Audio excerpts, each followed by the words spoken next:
Bienvenue à une présentation portant sur le renforcement. Nous allons traiter de comment planifier le renforcement avec votre équipe d'intervention clinique. Au fur et à mesure que nous progressons dans le plan de rétablissement COVID-19 du Nouveau-Brunswick, le Centre d'intervention en autisme continue d'ajuster lentement ses prestations de services. Si l'intervention en personne auprès de votre enfant devait reprendre, l'Agence d'intervention serait tenue de respecter les lignes directrices de la santé publique.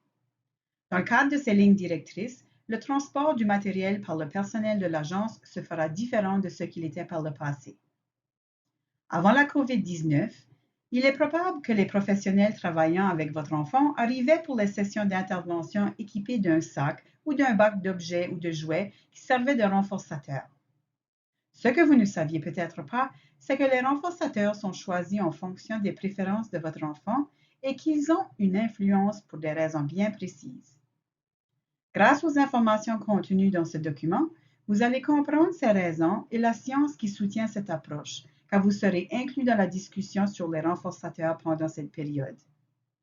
À l'avenir, vous devrez travailler avec l'équipe d'intervention pour planifier une utilisation de jouets et de renforçateurs un peu différente. Avec l'état d'urgence actuel, il est possible que votre équipe d'intervention ne puisse pas transporter de matériel chez vous. Votre travail de collaboration avec l'équipe pour identifier et rassembler des renforçateurs potentiels alors que l'équipe se prépare à reprendre une intervention directe auprès de votre enfant est très important. L'accès à des renforçateurs efficaces est la clé du succès de l'intervention. Lorsque l'équipe offrait une intervention en face à face, elle s'efforçait de créer de multiples occasions d'apprentissage pour votre enfant et de pratiquer de nouvelles compétences tout au long des sessions d'intervention. Présentement, le nombre d'occasions d'apprentissage est peut-être plus important que ce qu'un enfant a l'habitude de vivre pendant son temps à l'extérieur de l'intervention. Le renforcement est utile pour motiver votre enfant à participer aux opportunités d'apprentissage et il est essentiel pour s'assurer que l'apprentissage est amusant. Le renforcement permet à votre enfant d'acquérir de nouvelles compétences et des comportements adaptifs et lui fournit la motivation nécessaire pour poursuivre ses efforts d'apprentissage. Le renforcement est un processus lors duquel une conséquence est livrée immédiatement après un comportement et entraîne ainsi une augmentation du nombre d'occurrences futures de ce comportement. La conséquence peut être l'accès à un objet, un jouet, de la nourriture, une activité, une attention sociale, des éloges et ou une sensation agréable. Nous répétons le comportement dans l'espoir d'obtenir à nouveau ce renforcement à l'avenir, même si nous ne sommes pas pleinement conscients que cela se produit. Le renforcement s'applique à tout le monde et dans presque toutes les situations de la vie quotidienne, car il nous aide à obtenir les choses que nous aimons et à éviter celles que nous n'aimons pas. De la même manière, le renforcement fonctionne pour l'enseignement de nouvelles compétences et de nouveaux comportements à la maison, pendant les sessions d'intervention comme telles ou hors de ces sessions.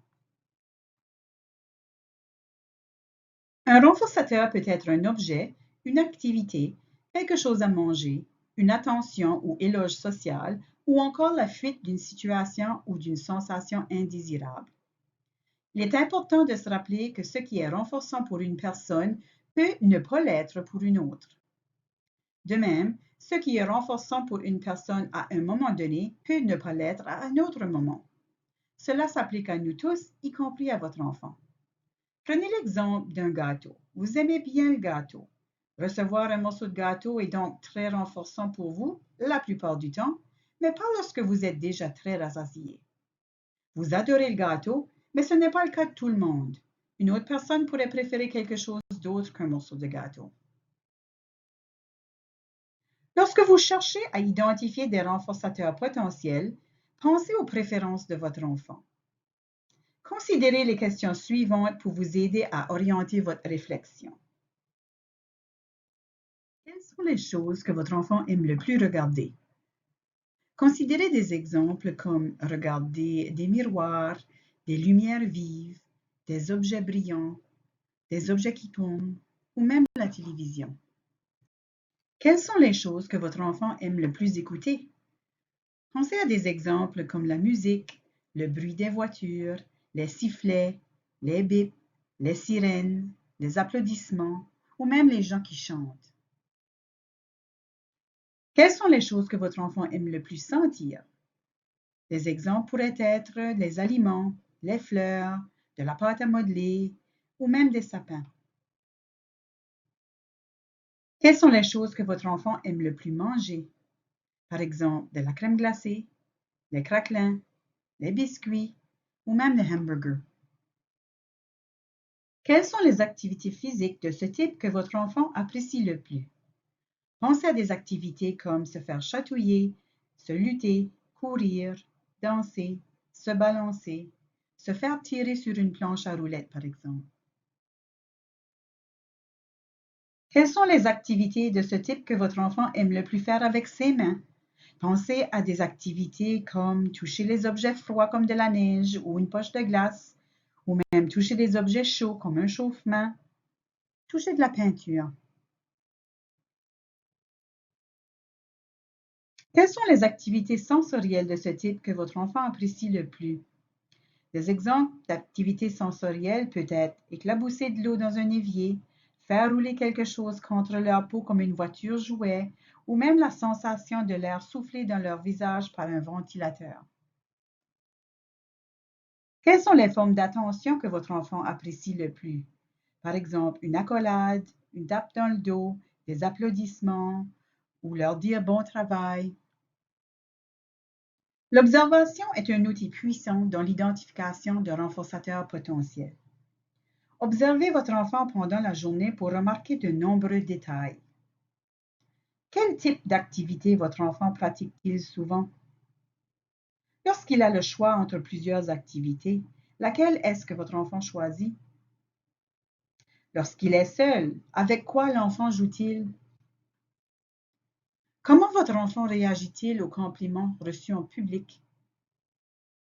Quel type d'aliments votre enfant demande-t-il ou semble-t-il apprécier le plus aux heures des repas et des collations? Examinez également quels renforçateurs ont fonctionné dans le passé pour l'enseignement de compétences ou de comportements adaptifs. Est-ce qu'ils sont toujours efficaces à l'heure actuelle? Travailler en collaboration avec les membres de votre équipe est un moyen efficace pour identifier des renforçateurs potentiels pour votre enfant. Ils pourront sûrement vous suggérer des méthodes ou des stratégies. Même si votre enfant aime l'objet que vous lui offrez après un comportement désiré, certaines conditions influencent la force d'un renforçateur. Examinons donc quelques concepts simples mais importants. La disponibilité. Un renforçateur est plus efficace s'il s'agit d'un objet que votre enfant désire, mais qui est réservé à un comportement ou à une situation spécifique. Par exemple, si votre enfant mange souvent du maïs soufflé, il ne sera peut-être pas prêt à faire beaucoup d'efforts pour en obtenir en échange de l'accomplissement d'une tâche si c'est quelque chose qu'il obtient gratuitement, régulièrement. Au contraire, s'il n'a pas mangé de maïs soufflé depuis un certain temps et que vous lui en offrez sous forme de renforçateur, il sera plus enclin à travailler pour l'obtenir. L'immédiateté. Pour être efficace, un renforçateur doit être livré immédiatement après le comportement que vous essayez de renforcer. Par exemple, si vous travaillez sur l'apprentissage de la propreté et que le renforçateur est un M&M, il doit être offert immédiatement après que votre enfant utilise le pot pour être le plus efficace possible. Comme le renforcement est quelque chose qui se produit à la suite d'un comportement, plus le renforçateur est fourni immédiatement après un comportement, plus vous avez de chances de renforcer le comportement spécifique comme prévu. L'ampleur. Quelle quantité de renforçateur devez-vous fournir? L'ampleur d'un renforçateur doit être proportionnelle à l'effort que l'enfant doit fournir pour adopter le comportement souhaité. Il est particulièrement important d'offrir un renforçateur de grande qualité lorsque votre enfant fait un effort pour quelque chose de nouveau ou de difficile. Et finalement, la contingence. Assurez-vous que le renforcement dépend de l'exécution du comportement ciblé. L'approche d'abord, ensuite est un bon exemple pour montrer comment fournir un renforcement contingent à l'apparition du comportement désiré. Vous pouvez par exemple dire: d'abord, tu mets tes chaussures, ensuite tu peux avoir ta tablette. Lorsque nous nous assurons que le renforçateur n'est livré qu'une fois les chaussures mises, nous utilisons à bon escient la contingence. Voici quelques points à retenir. Vous pouvez utiliser le renforcement de manière stratégique pour motiver votre enfant à acquérir de nouvelles compétences ou à adopter un comportement souhaité. Le renforcement doit être prévu et non introduit suite à un refus de votre enfant d'exécuter une demande qui lui est faite. Ne promettez pas ou n'offrez pas de renforçateur que vous ne pouvez pas ou vous n'avez pas l'intention de fournir. Une fois que vous avez identifié un renforçateur potentiel, il peut être nécessaire que cet élément ne soit pas disponible pendant quelque temps, sauf si votre enfant manifeste le comportement ou la compétence que vous essayez de produire. Cela rendra le renforçateur encore plus précieux pour votre enfant qui sera alors plus motivé à travailler pour le recevoir. Sachez également que les préférences de votre enfant peuvent changer souvent. C'est pourquoi la sélection des renforçateurs doit changer elle aussi. Et n'oubliez pas que quelque chose est un renforçateur que s'il augmente le comportement qu'il suit. Comment vous préparer? Parlez à votre équipe pour identifier les renforçateurs possibles et pour savoir combien vous devriez en prévoir pour l'intervention. Votre équipe peut vous aider à faire un remue-ménage si vous avez besoin de soutien. Tous les objets ou jouets qui seront utilisés comme renforçateurs pendant les sessions d'intervention doivent être soigneusement lavés et désinfectés entre les sessions. Le rinçage à l'eau est également important car votre enfant peut placer un de ces objets dans sa bouche. Les objets qui ne peuvent pas être facilement nettoyés, tels que les jouets en peluche, la pâte à modeler, les casse-têtes, devraient être évités. Consultez le site Web du gouvernement du Nouveau-Brunswick pour les directives spécifiques de la santé publique sur la désinfection des objets et des surfaces. Vous pouvez trouver ce site au www.gnb.ca. Veillez à ce que les renforçateurs soient nettoyés, désinfectés puis stockés avant la session d'intervention suivante prévue pour votre enfant. De plus, lorsque vous stockez le matériel réservé pour enseigner de nouvelles compétences et de nouveaux comportements à votre enfant, vous vous assurez qu'il n'y aura pas accès gratuit à ce matériel et les objets demeurent renforçants pour votre enfant.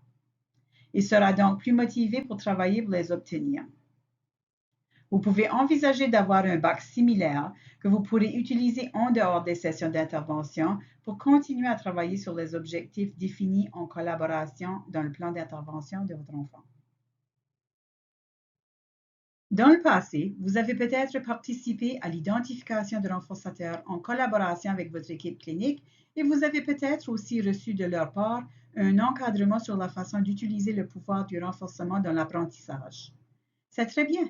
Nous espérons donc que cette ressource vous servira de rappel et de guide.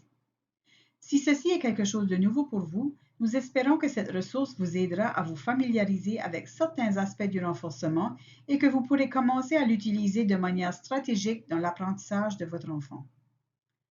Que le concept du renforcement soit nouveau pour vous ou non, vous jouerez un rôle important dans l'identification et la sélection des renforçateurs potentiels à utiliser dans l'intervention de votre enfant et dans sa vie quotidienne. Vous serez également responsable de leur propreté. Votre équipe clinique est là pour vous. Elle peut vous donner de nombreux conseils et suggestions. N'ayez donc pas peur de lui poser des questions et d'offrir vous-même des suggestions. N'oubliez pas que vous êtes la personne qui connaît le mieux votre enfant. En travaillant ensemble avec votre équipe d'intervention, vous obtiendrez les meilleurs résultats pour votre enfant.